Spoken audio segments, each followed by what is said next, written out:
Isang magandang umaga po sa ating lahat. Narito ang weather update ngayong araw ng Thursday, May 9, 2024. Base po sa ating latest na satellite image, meron po tayo namamataan ng mga cloud clusters na nasa labas po ng ating Philippine Area of Responsibility. Sa kasalukuyan po hindi naalis yung possibility na ito ay magiging low pressure area sa mga susunod na araw at papasok ng PAR at posibleng makaapekto yung trough or extension nito sa bahagi or ilang bahagi ng Mindanao. Kaya sa ngayon po, hindi pa rin ito nakakaapekto sa anumang bahagi ng ating bansa. Kaya continuous pa rin po yung monitoring natin. Mag-antabay lamang sa updates na ilalabas ng Pag-asa sa mga susunod na araw. So magiging lagay naman po ng panahon sa nalalabing bahagi ng ating bansa. Kung makikita po natin, meron pong mga kaulapan na namamataan dito sa may hilagang bahagi ng Luzon. Kaya asahan po natin or may possibility na makakaranas po ng mga kalat-kalat, mga pugulan, pagkidlat at pagkulog sa may bahagi ng Northern Luzon area. Samantalang sa nalalabing bahagi naman po ng ating bansa, patuloy pa rin ang epekto ng easterlies o yung mainit na hangin na nanggagaling sa karagatang Pasipiko at magpapatuloy pa rin po yung mainit at maalinsangang panahon or generally fair weather conditions sa malaking bahagi po ng ating kapuluan. Liban na lamang yung mga tsansa ng mga localized thunderstorms, kadalasan po yan sa hapon o sa gabi. Dapo po tayo sa magiging lagay ng panahon ngayong araw dito sa Luzon. Gaya po ng nasabi natin, possible po na makakaranas ng mga pag-ulan sa bahagi ng Northern Luzon or ilang bahagi ng Northern Luzon area. Diyan po sa Batanes at Cagayan, dulot po ng epekto ng isang frontal system o yung pagsasalubong ng malamig at mainit na hangin. Makakaranas po, may posibilidad na makakaranas po tayo ngayong araw ng mga kalat-kalat mga pag-ulan, pagkidlat at pagkulog sa mga nabanggit na lugar. Samantala magpapatuloy naman yung maaliwalas or generally fair weather conditions sa nalalabing bahagi ng ating bansa, liban na lamang yung mga tsansa ng mga isolated o panandali ang buhos ng ulan. Temperature forecast po natin ngayong araw dito sa Tuguegarao maglalaro mula 26 to 36 degrees Celsius. Maximum temperatures naman para sa Lawag at Metro Manila ngayong araw ay aabot ng 34 degrees Celsius. Temperature forecast for Baguio 18 to 25.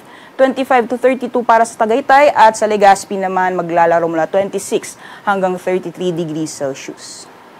Gayon din ang magiging lagay ng panahon sa nalalabing bahagi po ng ating bansa. Patuloy pa rin yung generally fair weather conditions or bahagyang maulap hanggang sa maulap na papawirin na may mga tsansa na mga isolated or mga panandali ang buhos ng ulan. Kadalasan po yan sa hapon o sa gabi. Temperature forecast naman po para sa Kalayaan Islands at Puerto Princesa. Maximum temperatures ay aabot ng 34 degrees Celsius.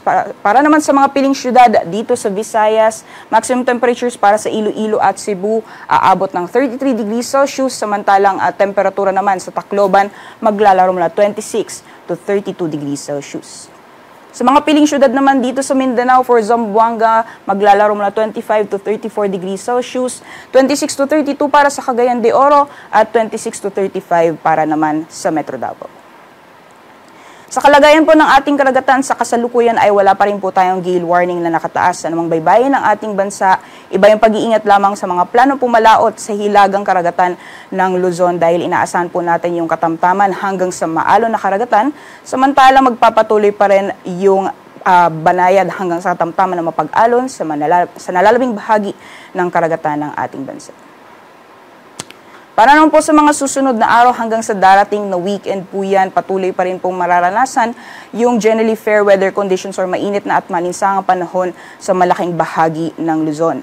Ang temperature forecast naman po for Metro Manila hanggang sa darating na Sunday, maglalaro mula 25 hanggang 35 degrees Celsius, 17 to 26 para naman sa Baguio City at 26 to 33 degrees Celsius naman para sa Legazpi City. Gayon din inaasahang magiging lagay ng panahon sa mga piling syudad dito sa Visayas hanggang sa darating na Sunday ay patuloy pa rin pong mararanasan yung mainit at maalinsangang panahon liban na lamang yung mga tsansa ng mga localized thunderstorms.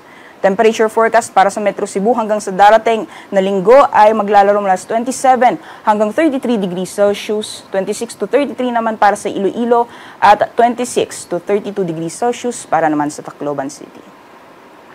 Para naman po sa mga piling syudad dito sa Mindanao, magpapatuloy pa rin yung maaliwalas na panahon or generally fair weather conditions, liban na lamang yung mga tsansa ng mga localized thunderstorms, kadalasan po yan sa hapon o sa gabi.